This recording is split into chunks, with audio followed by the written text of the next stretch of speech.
Greetings, geeks.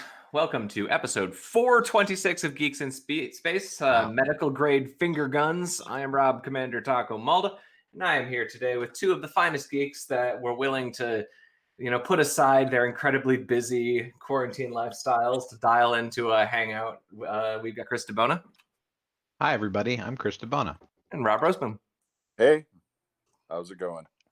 Well, Michigan just shut down. Well, shut down, lockdown, right? So what's the character of your lockdown? Can you still go to groceries, pharmacies, doctors, and Home Depot? We can. I think Home Depot is out. Just all the it's considered essential. All the essentials. So you can get like fishing bait, beard oil, burners. Salves and ointments, essential oils. No, seriously, in California, gun stores are considered essential. That's fantastic. Yeah.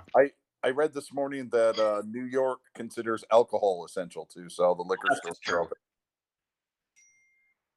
open. Burger King is now running ads on TV that they're delivering for free. Wow. So we're going to be fine. Yeah. Here's the thing. I really believe in supporting local restaurants, even the chains like this, during a time like now.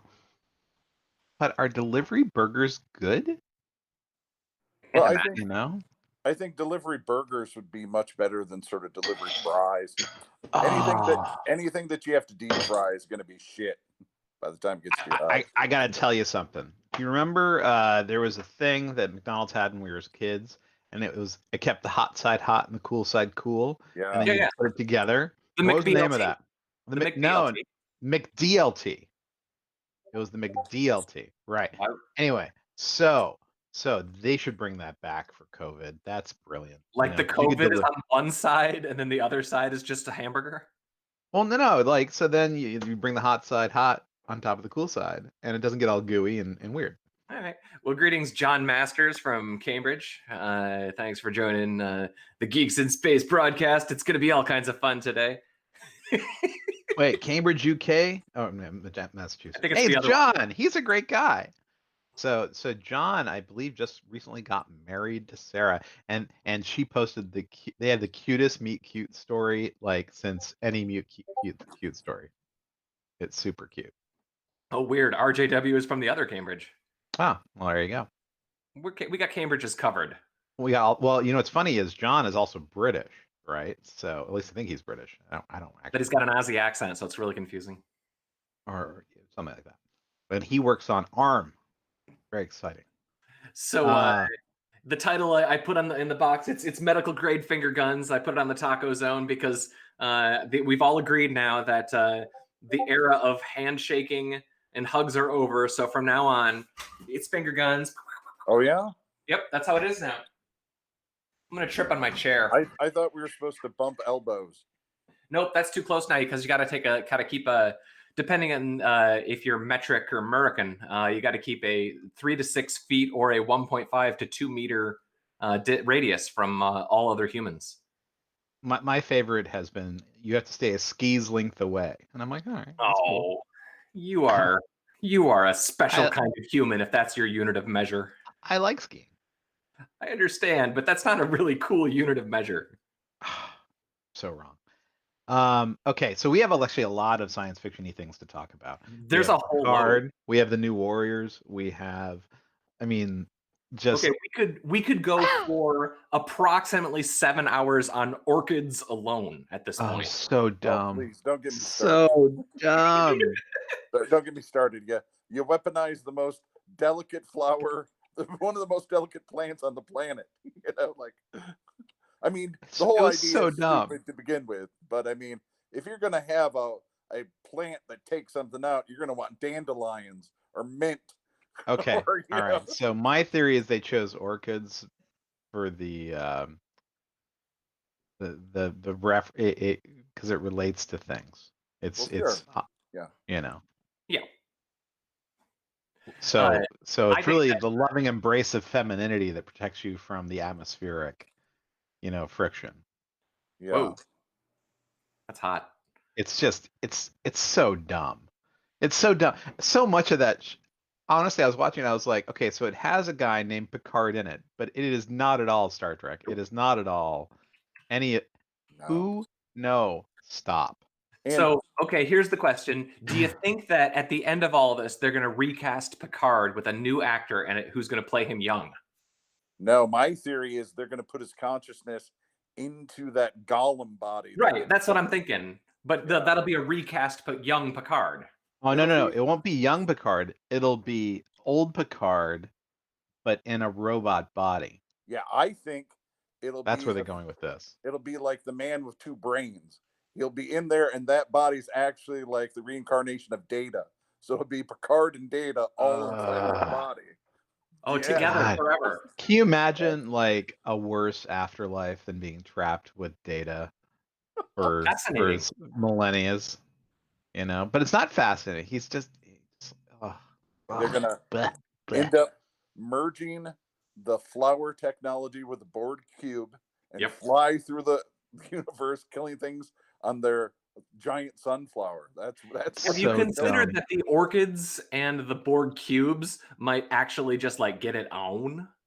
Okay, can I ask a question? I admit I was kind of like going, "Oh, this is so dumb" when it happened. But did the Orchids like end up covering the corners of the cube as it came? It looked weird and dumb. Was it like the things you put on the bottom of chair legs, you know? And they're like, and that protects this enormous Borg cube from the atmosphere. Kinda. Right? Like those things. It looked like they tried to make the Orchids move like there's a kind of a flower called the sundew that's a carnivorous plant and sort of wraps around insects and eats it. Like I don't know what a sundew is. And it looked like that's what they were trying to do. So I imagine it attacked the corners because it couldn't surround the whole cube. You know, it was just latching on as best as it could. So let's see. There's drive-in strippers now. You know, it's just dumb. That's a good idea. It's just dumb. I mean, what do you get out of a drive-in stripper that you don't get it from like visiting any Sonic, you know, or I feel like we all need. Obviously kidding. That doesn't make any sense. We should all watch The Naked Gun and just start wearing those full body condoms. Sure. It's basically paint suits, right? Well, do you still have your bunny suit from the late '90s Intel video you did? They didn't let us keep those. It was actually That's insulting. No, it was actually a thing because those at the time, those suits were considered a trade secret. And so they had to like go because they were a trade secret, and the colorful suits that they were using in their marketing at the time were considered a proprietary marketing thing. So they had to like jump through hoops apparently to let us actually wear those suits for that little thing. Which I always thought was really dumb. The other thing that I've discovered recently about my neighborhood is that there's a walking path in my backyard. And normally this is no big deal, but you can totally see right up into my bedroom from this walking path. Now, normally there aren't people walking through at the times of day where I might be taking a shower, but now there are. Wait, do you have like a non-frosted window on your shower overlooking the path? So you're saying you're waggling? There was some waggle. Yeah. So what time would you say in the morning you usually take a shower? For you, Rob, just go ahead and text me when you're out there. I mean, I can say that I'm out doing something essential if I get pulled over, right? He's just pulling some orchids. That's right. This is essential services. We're talking about Picard. Okay. Yeah, you have to label this one spoiler for Picard, episode 9. You got to put that on like the title. You know, if anybody is no. The reason is not. I mean, you should, Picard. We need to draw people to the channel, and the way you do that is by putting stuff in the title and the description that they care about. Sure. So, like Jeff Bates on ice. Yeah. So no one actually, searches on YouTube or watches Jeff Bates related content or ice related content. So, but if you put in like Picard, and if you put in the C word, then you're gonna get like that little ad for the ad council about the virus. But yeah. You mean we're worried about us getting demonetized? I'm not worried about that, but I am worried that nobody will ever see our videos because we put in like inside jokes and pithy sayings that don't matter to anybody. I So don't I know. just want a I think you little should bit of take YouTube 2 seconds, Chris, optimization. and go look consciously at the words I've chosen for our titles, and I'm maybe happy think to that do I that. know something about SEO, and then I'm consciously taking a left turn. Okay. Well, no, the problem is the left turn. I hear you. Geeks and So let's see. All right. Black Widow is now moved out indefinitely. Wonder Woman. I heard they were going to be they did, filming huh? it, but now they're not. It was going to be theaters, but now not. The good news is that there's a pretty good chance that Bad Boys Forever is now going to win the Oscars for Best Picture. What else do we have? Because Bloodshot. It was in theaters for 1 week, and then they're pushing it to streaming. So that could be the best movie of 2020. No, because Birds of Prey was out, dude. Didn't you see that? It's so good. What was it? No, I didn't see it. It is. It is not good. No, it's not. I mean, it's not like Picard bad. Right. Well, so Birds of Prey, if you chopped out 30 minutes and replaced like 5 of it with just like a couple of scenes from the TV show, the cartoon TV show, it'd actually probably be watchable. Yeah, actually, if it just like was a frame of the movie and the entire inside was just the animated series, it would be a much better show. Yeah, they're actually they did production on 2 seasons of the Harley Quinn TV show simultaneously, and supposedly in like the next 3 weeks they're going to start season 2. Great. I haven't been enjoying this compression of the delay between seasons. It's kind of cool. Weird. Well, hello, Run Geek from Toronto. There's a lot of good TV right now. Like, we could talk about Westworld. We could talk. There's so many things we could talk about. Oh, dude, I didn't see Westworld. We ended up watching. Okay, we'll wait for tomorrow. What did you watch last night? The Favorite. Have you seen The Favorite? It's so good. Is that the one about? It's Emma Stone and Jenna Coleman. It's like a costume drama. She's the queen. Which one's the queen this time? Jenna Coleman, is that her name? I have to look it up. The one who was in The Doctor. Olivia Colman. Olivia Colman, that's the one. And The Favorite is spelled with the extraneous U. Yeah, I see it. Okay. It is. Yeah, Olivia Colman. She half the time she's playing a queen at this point. Yeah. It's basically when you get to a certain age and a certain level of prestige in BBC television, she's a remarkable actor. She's fantastic in this movie. Like she won Best Actress for this and deserved it. She's so good. But Kathleen and I watched it last night, and if you guys haven't seen it, it is legit. Like it was so good. I think that one lost to Green Book that year in the movie at the Oscars. But I was mad about that because it is straight up just great movie. And really pay attention to the cinematography. They make incredible use of really, really, really wide angle lenses, and they use fisheye lenses, and they're constantly doing these weird panning shots with like dollies and wide angle lenses and like really nutty lighting. Like I don't know technically how they made that movie, but it is great. And I mean, from a female perspective, the thing that I note is that it's 3 actresses are the leads. And they are all awesome, and they're weird and dark and just kind of crappy and like just meaty roles. It is so good. Cool. Hey Rob, are you like stroking your microphone erotically? Zen. It's not me. Nope. Okay, because Rob was. I don't know. Or Rob, were you shaking with excitement and moving your microphone around? I'm jittering at the opportunity to talk about Rachel Weisz. She's pretty something else. So, but again, all of the women in that movie like consciously make themselves look horrible and consciously act horrible. Like it is, man. It's a great movie. They're trying to be historically accurate. Before the 60s, everyone looked pretty bad. I don't think they're trying to be historically accurate, but I guess I don't know. It's It's nuts. Well, I haven't seen the movie, obviously. That's what I watched instead of Westworld. Okay, that's cool. We've decided to go on a Wes Anderson kick around here because it seems like Wes Anderson could cure sadness.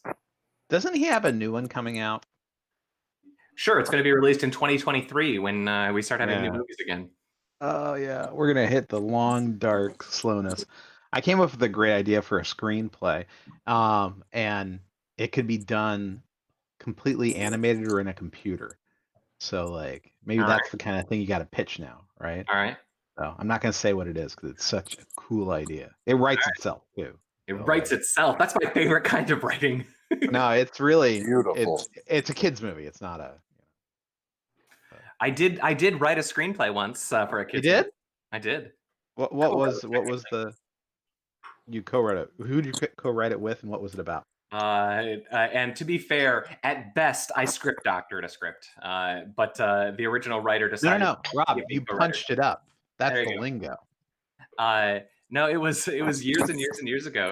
It was a gentleman by the name of Jeff Liu who went on to do like actual legit special effects work in mainstream movies.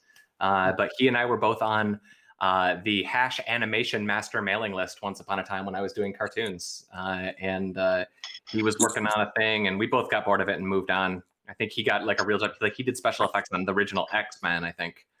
And then I started making that stupid website and then stopped doing anything else for about 7 years. I wrote 3 episodes of Cybervation back in the day. That's true. And at best, all I did was doctor those too. Cyber what? We decided to write this sort of like Trailer Park Boys-esque show, but based in an office. Here it is. But it turns out that we are terrible actors. Yep. So all that writing I did. I have a hard time believing this. The screen presence just on my screen here is destroying my bandwidth with its awesomeness. No, we wrote the scripts for that in maybe like 2006, 2007, and we tried shooting a couple of scenes in the office, but we can't act. And at the time, we didn't have any sort of. This is like before YouTube is really even a big deal, and like we didn't have any microphones. So I spent days just trying to figure out how to get audio that wasn't horrible, and I couldn't get into a point where the audio was even like it was worse than recording because we were recording in our office, no acoustic treatment or anything. But it was basically, I guess maybe a Trailer Park Boys, but set amongst .com losers. Yeah. JB reminds us that you never did Duck Pins 2. That's true. Those models are all lost. Yeah, but Toy Story didn't reuse models movie on movie. Like, you think you're better than Pixar, Rob? I do, but only because I saw Cars 2 and Finding Dory and The Good Dinosaur. Oh, was A Good Dinosaur not good? It's weak. It's weak. Oh. Onward is with all of his parents' generation dies in a fire. I mean, it ain't happy. So Onward is actually good, and it's worth a watch. I do recommend that. It's a bummer that it will be lost, I think, in the Pixar catalog because of modern events. But it's a solid movie and it's up on streaming now. So if people are looking for 90 minutes of D&D related escapism with Chris Pratt and Tom Holland, it's a good way to go. Sounds about right. Well, it's charming because Chris Pratt's character is sort of a D&D nerd, and it's set in a world that's like maybe thousands of years after the magic from a D&D type Forgotten Realms has been forgotten. So like their characters are elves, and there's characters that are manticores, and there's a biker gang of fairies. I mean, they play with it. They have fun with it. Yeah, I watched about 15-20 minutes of it. The ending is it ends strong, is what I'll say. It's worth the watch, and Rob, you will enjoy the last 10 minutes of it. Yeah, from what I saw, it was fine. I just ended up having to deal with a bunch of crap. So you had to deal with life. Yeah. So I heard that it's has kind of the setting is Will Smith's Bright movie, where it's a modern magical area. Yeah. It's that. But charming and not stupid. I mean, there's a really good criticism video of Bright that Lindsay Ellis did, where she breaks down like rules of world building and how Bright screws up. And basically, it's all these logical inconsistencies in the way that Bright works. Like they basically take some things and turn it into magic, and other things don't, and it creates this really weird world that doesn't logically work. Bright is almost verbatim the plot to the first Shadowrun game. Sure. Like almost to a T. It is like some writer took the rules to the original Shadowrun game and just wrote a screenplay about it, because it is almost exactly that. So I don't know. I think that shared inspiration is not such a bad thing. I mean. So on Twitter, Duck Pins wasn't the first duck cartoon. So on Twitter, Mark Ernest says, I'm sitting in front of my computer nonstop, not leaving my house, watching Rob Malta content. It's like the last 20 years never happened. And I'm back in 1999. I might as well go install Slackware and get prematurely optimistic about episode 1. Do it. Do it. Yeah. You know what that deserves? Finger guns. Finger guns.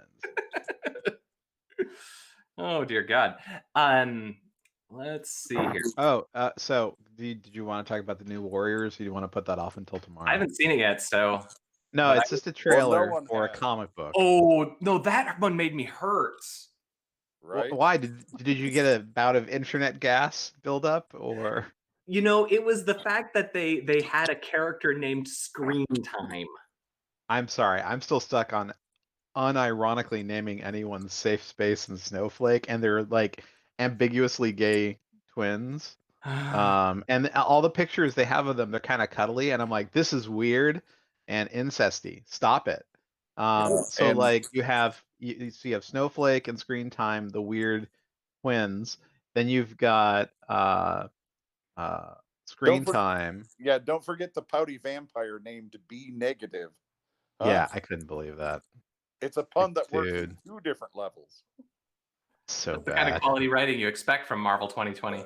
And there was a third Trailblazer who's a person of color of substantial size who has a magical backpack. Yeah. I mean, I guess it's hard for me to put this into fair perspective because, of course, the 60s X-Men were obviously a blatant commentary on racism. Sure. But I don't feel like each of those characters were specifically like addressing a modern trope.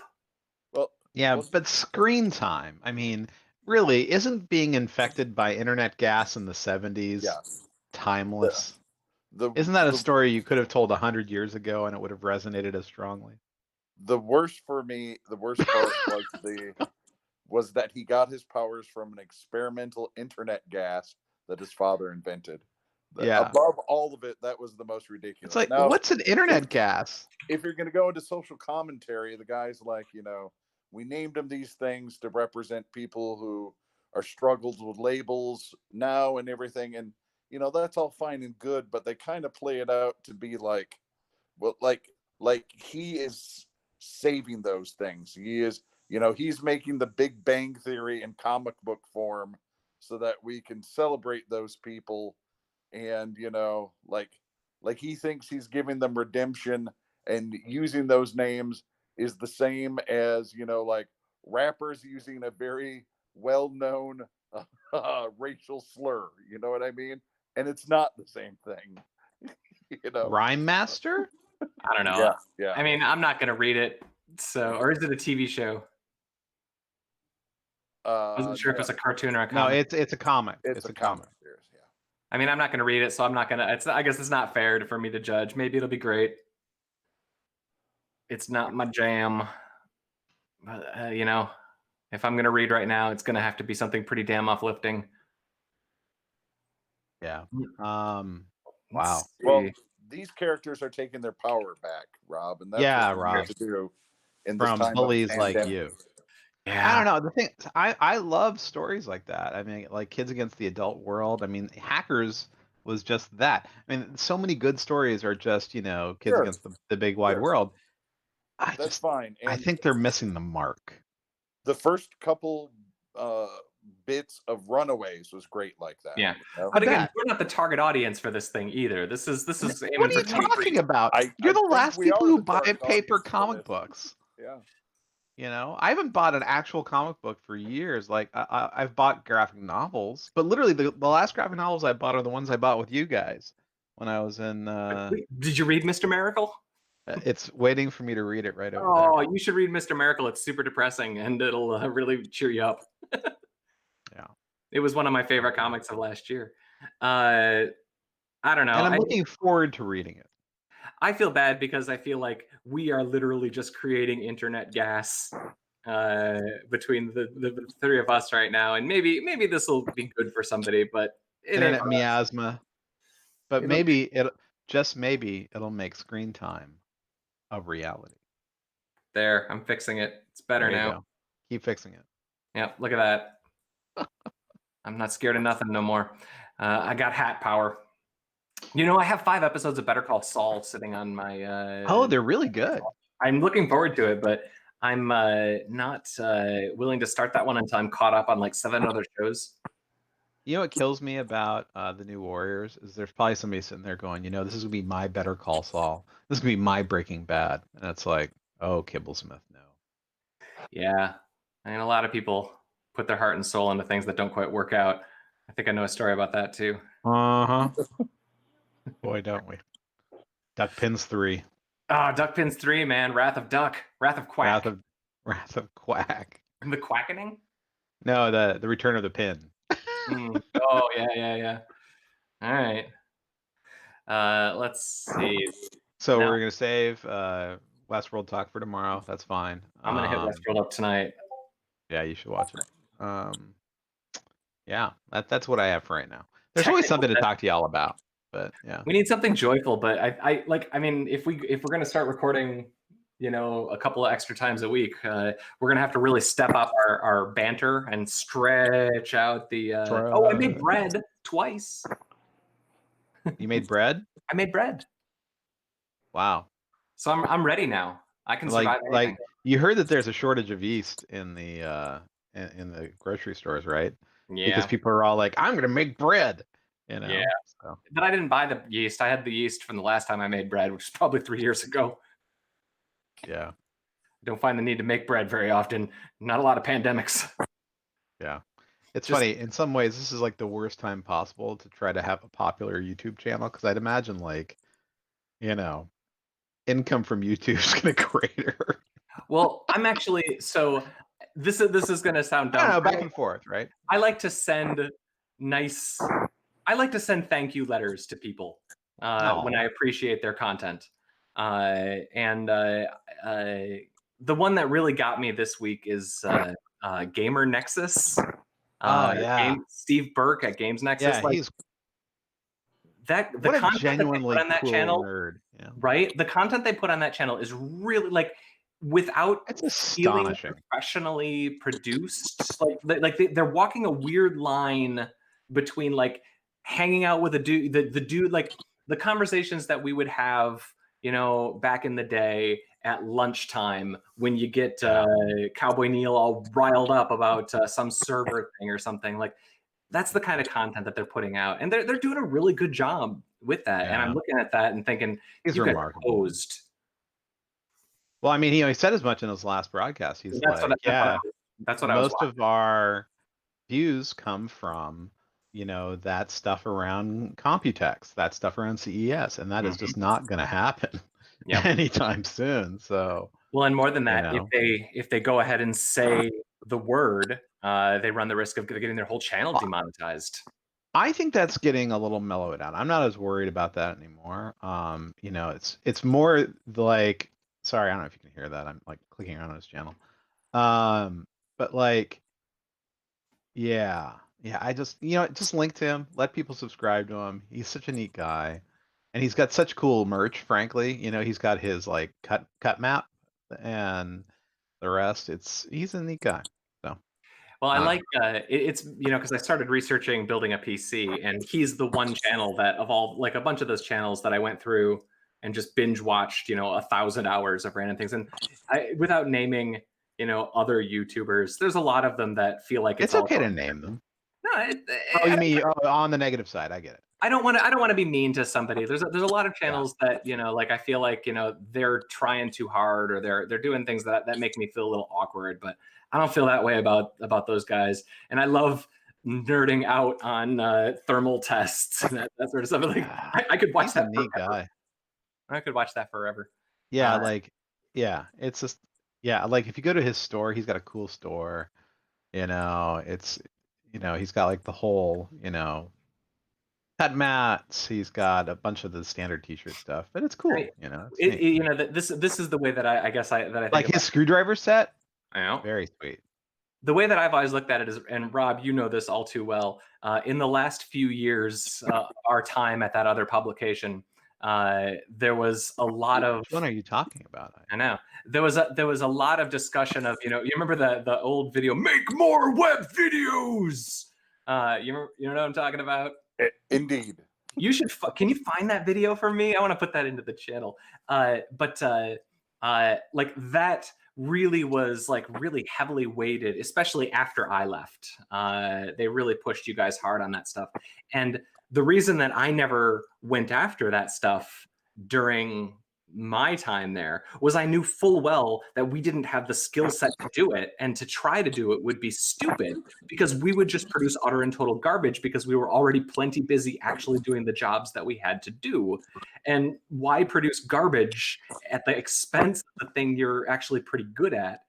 But then I look at like something like Games Nexus, and that's the sort of thing that like I would have dreamt that we could have done. He does his every few days news roundup, and like he goes 2 clicks down more technical than we would have probably, but his format and everything is just that's what I would have liked us to have been able to have done in 2007. Yeah. But I knew we couldn't. I did a couple sort of live, ask segments too, but again, we didn't really have the infrastructure, so shit was breaking all the time. It was, I don't know, it was a mess. Well, and also, I've had a lot I thought a lot about like just the curve of like the difficulty, the complexity of the technology required. Like how difficult was it to make a Ninja Ping Pong Master, that video that I did of Kurt the Pope? The technology required to do that in 2004 or whenever when I did it, that was hard. Like, relatively speaking, the tools today are so much better and easier for doing that sort of thing. I mean, look at TikTok. It's basically a bunch of kids who at most are using iMovie or Premiere Rush. Yep. And are just getting it done really fast. And these are 18-year-olds. These are 17-year-olds. These are kids. I mean, they have such a, an incredible amount of riches. The tools are so I wonder if they even appreciate it. They don't understand, man. Back in the day when I had to make duck pins and I could fit only about 40 frames on my hard drive at a time without compressing them.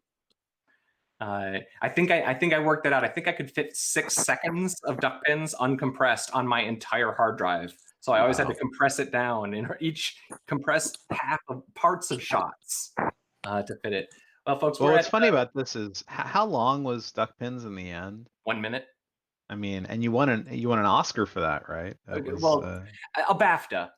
A BAFTA. And that sounds for the Bates Association of Film and Television Agency. That's right.